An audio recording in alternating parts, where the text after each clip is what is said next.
Okay, so here blank canvas, I have this uniform field, and it's all pretty wet. It's just watered down acrylic paint, and you want to be working wet all the time for negative painting, so you might have a spray bottle to keep it wet, but instead of using a brush, I'm going to use a rag, and this is just a scrap of muslin.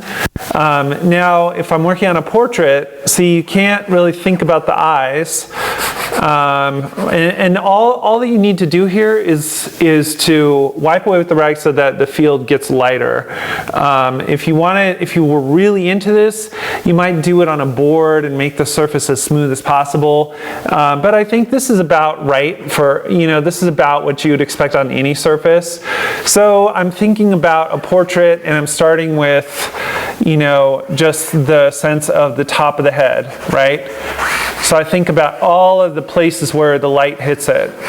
So the brow, right? I'm not really thinking about the proportions, thinking of the light being up here, right? And I'm just sort of wiping away where there would be light.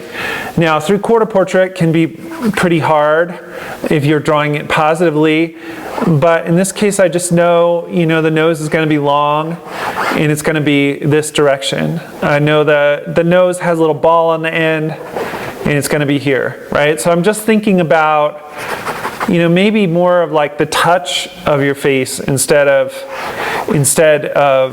the symbolic representation of the face, right? Next thing I might think about are cheekbones, and I'm just thinking about things that are furthest out that catch the light more, right? So here are the cheekbones. You can see this is the superstructure of the face. It's really easy to draw, right? Okay, now I might say this little triangle where that will sort of hold the lips.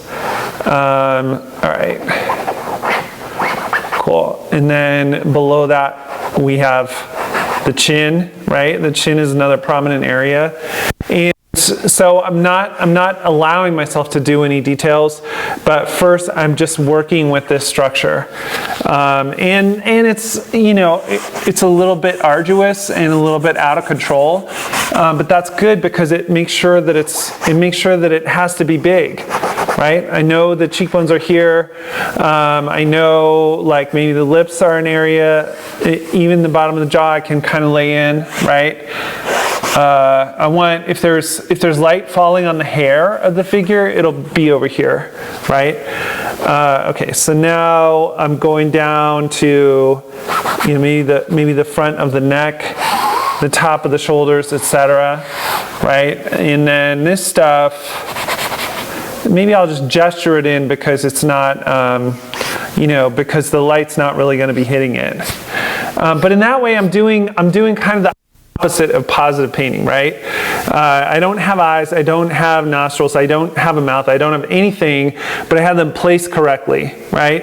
And if they're not correct, you can fix them here. You can sort of be like, okay, here, all right, that, and it can be whatever shape you want. It could be square, maybe the mouth is going to be here. You can also scratch in with a tool like this. Even though this maybe doesn't look like anything, the placement for the eyes is perfect, right? The relationship between the nose and the mouth is pretty perfect, right? We have the nose centered right over the mouth, and we have it perfectly between the eyes, which seems like it's not important, but if you don't do it first, you won't have it, right? All right, let's see. Paint too much into this while it's wet, so you just give yourself a superstructure. Keep stepping back from it, and keep making sure that you haven't lost your alignment, and then let it dry, and then go back in with the details, right? So yeah, so that's all there is to it. Obviously this is not a finished painting, but it is a cool technique to explore, and it's especially cool for portraiture. Like if you have a portrait of someone and you can define the biggest shapes in the painting. And it has a cool mood too, right? It's like being totally inside of the atmosphere of the painting, right? So there's already a sense of space, there's already a sense of the figure being carved out from the space, right? And sort of emerging from their environment. You can let this dry and do this with many colors and get really beautiful saturations and transparent fields. Or you can deal with this technique and say like, well, you know, I have my own style of making the figure. I'm going to try this technique as a base, and then I'm going to change it to something that I like better, right? A technique is just something you try. It's just a limitation for your painting. It doesn't have any kind of scale of achievement, right? So for the portrait assignment, just try this technique and see what you can do with it. It can be the major technique in the painting. It can be really obvious, or it can be kind of subtle and built into the painting, however you would like to approach it.